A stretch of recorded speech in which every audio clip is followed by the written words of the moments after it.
हर दीपावली पर हम लक्ष्मी गणेश की पूजा करते हैं, लेकिन क्या कभी आपने सोचा है क्यों नहीं राम की?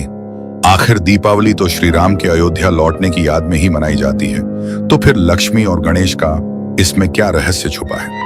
कहानी साधारण नहीं है, यह कहानी है समृद्धि, शक्ति और अंधकार के उस अद्भुत संग्राम की, जहां प्रकाश ने अंधकार को हराया था और लक्ष्मी ने तय किया था कौन होगा धन का अधिकारी और कौन रहेगा सदा निर्धन। तो दोस्तों, अगर आप भी जानना चाहते हैं क्यों दीपावली पर पूजे जाते हैं लक्ष्मी और गणेश और क्यों नहीं श्री राम, तो इस कहानी को अंत तक जरूर देखिएगा, क्योंकि इसके अंत में छिपा है एक ऐसा रहस्य जो आपकी सोच बदल देगा। और हाँ, अगर आपको इस तरह की रहस्यमयी और दिव्य कहानियां पसंद हैं तो अभी सब्सक्राइब करें हमारे चैनल को, ताकि हर बार जब कोई रहस्य खुले तो सबसे पहले आपके पास पहुंचे। क्या आपने कभी सोचा है दीपावली सिर्फ रोशनी और मिठाइयों का त्योहार क्यों नहीं है? हर साल जब हम दीप जलाते हैं और लक्ष्मी तथा गणेश की पूजा करते हैं, तो क्या राम की भव्यता, उनका आदर्श, उनके जीवन का साहस कहीं पीछे रह जाता है?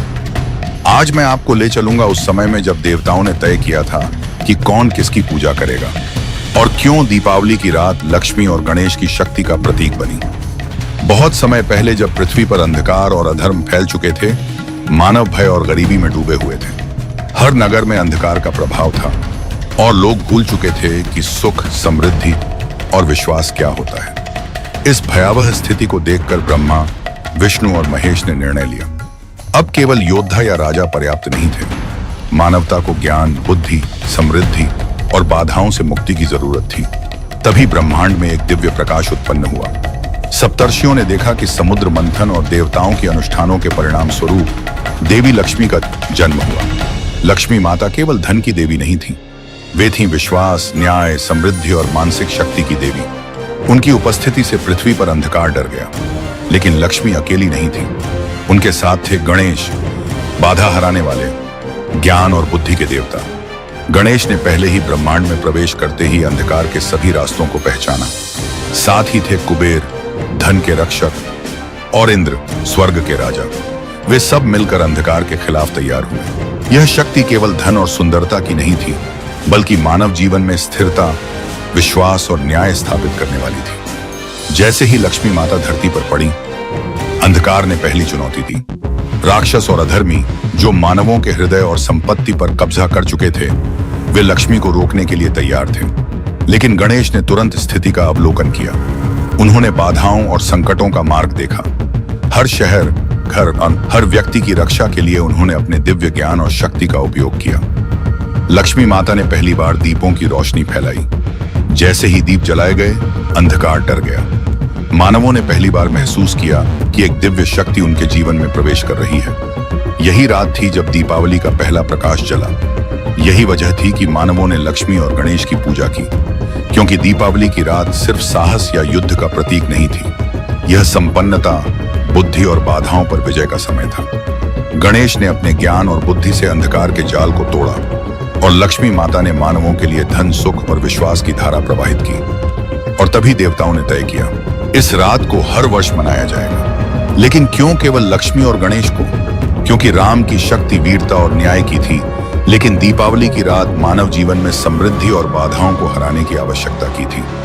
धरती पर दीप जल चुके थे, लोगों के घरों में पहली बार रोशनी झिलमिलाई थी, लेकिन अंधकार अभी पराजित नहीं हुआ था। वह मौन था प्रतीक्षा में, क्योंकि वह जानता था जब तक भय जिंदा है, लक्ष्मी टिक नहीं सकती। और फिर एक रात जब दीपक की लौ हल्की होने लगी, अंधकार ने अपनी सेना को मुक्त कर दिया। वे राक्षस जो ईर्ष्या, लालच और भय से बने थे, धीरे धीरे मानवों के घरों में घुसने लगे। लक्ष्मी माता उस समय ध्यान में थी। वे जानती थीं कि यह युद्ध केवल राक्षसों से नहीं, मानव के भीतर के अंधकार से भी है। क्योंकि जब मन डरता है, धन चला जाता है, और जब धन जाता है, विश्वास मिट जाता है। गणेश ने तब अपने दिव्य स्वर में कहा, माता, अंधकार को केवल रोशनी से नहीं, बुद्धि से हराना होगा। गणेश ने अपने मंत्रों से मानवों के हृदय में विश्वास जगाया। हर घर में दीपों की संख्या बढ़ने लगी, हर हृदय में नई आस्था जागने लगी। और लक्ष्मी ने अपने करुणामय स्वर से कहा, जहां दीप जलेंगे वहां मैं रहूंगी। यह सुनते ही अंधकार क्रोधित हुआ। उसने आकाश में तूफान बुलाया। दीपक बुझाने के लिए हवाएं चलने लगीं। लेकिन गणेश ने अपने त्रिशूल अनुमा शस्त्र से उन हवाओं को रोका। हर हवा का झोंका, हर छाया गणेश के संकल्प से परास्त होने लगी। देवताओं ने ऊपर से देखा, धरती और आकाश के बीच एक ऐसा युद्ध चल रहा था जो किसी युग में नहीं हुआ था। यह युद्ध था प्रकाश बनाम अंधकार, और इस बार हथियार थे दीपक और मंत्र। लक्ष्मी माता ने तब अपने चरणों से एक अद्भुत ज्योति प्रकट की। वह रोशनी इतनी तेज थी कि हर छाया विलीन होने लगी। धरती के हर घर में दीपों की लहर दौड़ गई। गांवों, नगरों और जंगलों में तक दीप जल उठे। और वही क्षण था जब अंधकार ने हार मान ली। उसने कहा, तुमने मुझे मिटाया नहीं, तुमने मुझे बांध दिया है। जब मनुष्य फिर भयभीत होगा, मैं लौट आऊंगा। लक्ष्मी मुस्कुराई और बोली, हर बार जब तुम लौटोगे, दीप फिर जलेंगे। गणेश ने फिर कहा, और मैं हर घर की रक्षा करूंगा जहां दीप और विश्वास दोनों जलेंगे। तभी स्वर्ग से ब्रह्मा, विष्णु, महेश और इंद्र उतरे। उन्होंने कहा, आज से यह रात अमर होगी। हर वर्ष इसी दिन दीप जलेंगे ताकि मानव अपने भीतर के अंधकार को हराता रहे। युद्ध समाप्त हो चुका था, अंधकार हार चुका था, लेकिन उसकी राख अभी भी धरती पर बिखरी थी। रात स्थिर थी, पर हवा में एक अनजानी सिहरन थी, जैसे कुछ अभी अधूरा है। देवता आकाश में खड़े थे। मानव दीपों से सजे अपने घरों से ऊपर देख रहे थे। उनकी आंखों में श्रद्धा थी, पर मन में प्रश्न, अब आगे क्या? इस रोशनी को कैसे बनाए रखें? तभी विष्णु बोले, रोशनी बनी रहे, इसके लिए केवल दीप नहीं, आस्था भी चाहिए। लक्ष्मी ने मुस्कुराते हुए कहा, जहां मुझे आदर मिलेगा वहां सुख और धन कभी कम नहीं होगा, लेकिन मेरी उपस्थिति केवल तब टिकेगी जब बुद्धि और विवेक मेरा साथ देंगे। गणेश ने तब आगे बढ़कर कहा, इसलिए जो भी मेरा नाम लेकर आरंभ करेगा वह लक्ष्मी के चरणों तक अवश्य पहुंचेगा। देवताओं ने तब मानवों को बुलाया। ऋषि, ब्राह्मण, किसान, व्यापारी सब एक स्थान पर एकत्र हुए। वह रात दिवाली की पहली रात थी। आकाश में तारे स्थिर थे, धरती पर दीप जल चुके थे और लक्ष्मी के चरणों में फूल बिछाए गए। पहला मंत्र बोला गया, ओम श्रीं महालक्ष्म्याय नमः, और उसी क्षण धन, अनाज, जल और सुवर्ण की किरणें धरती पर बिखर गईं। गणेश के नाम से अगला मंत्र उच्चारित हुआ, ओम गण गणपतये नमः, और जैसे ही यह मंत्र गूंजा, हर घर, हर हृदय से भय मिट गया। लोगों के चेहरों पर मुस्कान लौट आई। तभी एक युवा बालक ने पूछा, प्रभु, हम श्री राम की पूजा क्यों नहीं करते आज? विष्णु ने मुस्कुराकर उत्तर दिया, राम की विजय पहले ही हो चुकी है।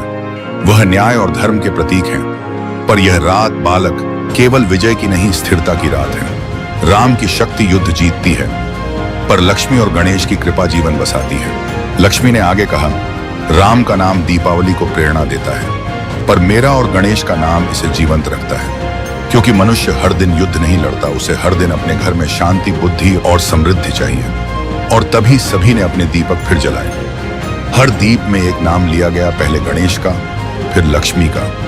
वह दृश्य इतना दिव्य था कि देवता भी ठहर गए। धरती एक स्वर्णिम सागर जैसी चमकने लगी। तारे झिलमिलाए, जैसे आकाश भी नम्र हो उठा हो। और तभी ब्रह्मा ने कहा, आज से हर वर्ष इस अमावस्या की रात जब दीप जलेंगे, लक्ष्मी और गणेश की आराधना होगी, क्योंकि वे मनुष्य को देते हैं जो उसे जीवन में चाहिए, बुद्धि और समृद्धि। विष्णु ने तब एक वचन दिया, जब भी अंधकार लौटेगा, दीप फिर जलेंगे, और जब भी दीप जलेंगे, लक्ष्मी और गणेश वहां होंगे। तभी से हर वर्ष अमावस्या की उस रात जब अंधकार घना होता है, लोग अपने घरों में दीप जलाते हैं। पहले गणेश को पूजते हैं ताकि बाधाएं दूर हों, फिर लक्ष्मी को ताकि सुख और धन का आशीर्वाद मिले। राम दीपों के प्रतीक हैं, लेकिन लक्ष्मी और गणेश उन दीपों के उद्देश्य हैं। और इसीलिए दीपावली की रात राम के लिए मनाई जाती है, पर पूजा होती है लक्ष्मी और गणेश की। तो अब सवाल उठता है, अगर राम महान थे, वीर थे और न्याय के प्रतीक थे, तो क्यों दीपावली पर हम उन्हें नहीं बल्कि लक्ष्मी और गणेश को पूजते हैं? क्योंकि दीपावली का मुख्य उद्देश्य केवल साहस या युद्ध नहीं था। यह था अंधकार और बाधाओं के बीच जीवन में समृद्धि, बुद्धि और विश्वास को बुलाना। लक्ष्मी माता धन, सुचारू जीवन और स्थिरता की देवी है। गणेश बाधाहर्ता, ज्ञान और बुद्धि के देवता। राम वीरता और न्याय के प्रतीक हैं। लेकिन दीपावली की रात यह समय है मानव जीवन के संपन्नता, बुद्धि और मानसिक शक्ति को बढ़ाने का। तो जब आप अगली बार दीप जलाएं और लक्ष्मी गणेश की पूजा करें, याद रखिए, यह केवल त्योहार नहीं, यह अंधकार पर प्रकाश की विजय और बाधाओं पर बुद्धि की जीत का प्रतीक है। रात शांत है, दीप अभी भी जल रहे हैं और हर लौ में एक कहानी बसी है। कभी सोचा है, जब तुम दीप जलाते हो तो क्या सच में केवल तेल और बाती जलती है या तुम्हारे भीतर का अंधकार भी? लक्ष्मी आती हैं जब मन स्थिर होता है, गणेश आते हैं जब बुद्धि सजग होती है, और दोनों मिलकर बनाते हैं एक ऐसा दीप जो केवल घर नहीं आत्मा भी रोशन करता है। राम की विजय ने प्रकाश दिया, पर लक्ष्मी और गणेश की पूजा ने उस प्रकाश को अर्थ दिया। क्योंकि विजय क्षणिक होती है, पर स्थिरता वही है जो युगों तक चलती है। और इसलिए जब अगली बार तुम दीप जलाओ तो याद रखना, यह केवल त्योहार नहीं, यह एक संकल्प है, एक वादा कि अंधकार लौटेगा पर तुम फिर दीप जलाओगे। क्योंकि जब तक दीप जलते रहेंगे लक्ष्मी मुस्कुराती रहेंगी, गणेश पहरा देते रहेंगे और मानवता याद रखेगी कि असली पूजा शक्ति की नहीं, शांति की होती है। शुभ दीपावली। अगर आपको यह वीडियो पसंद आया हो तो लाइक जरूर करें, अपनी राय कमेंट में बताएं और ऐसे ही पौराणिक किस्से सुनने के लिए हमारे चैनल को सब्सक्राइब करना न भूलें। बेल आइकॉन दबाइए ताकि हर नई कहानी सबसे पहले आप तक पहुंचे। और हाँ, इस वीडियो को अपने दोस्तों और परिवार के साथ शेयर जरूर करें, क्योंकि कथाएं तभी जीवित रहती हैं जब हम उन्हें आगे बढ़ाते हैं। मिलते हैं अगली रोचक कथा में।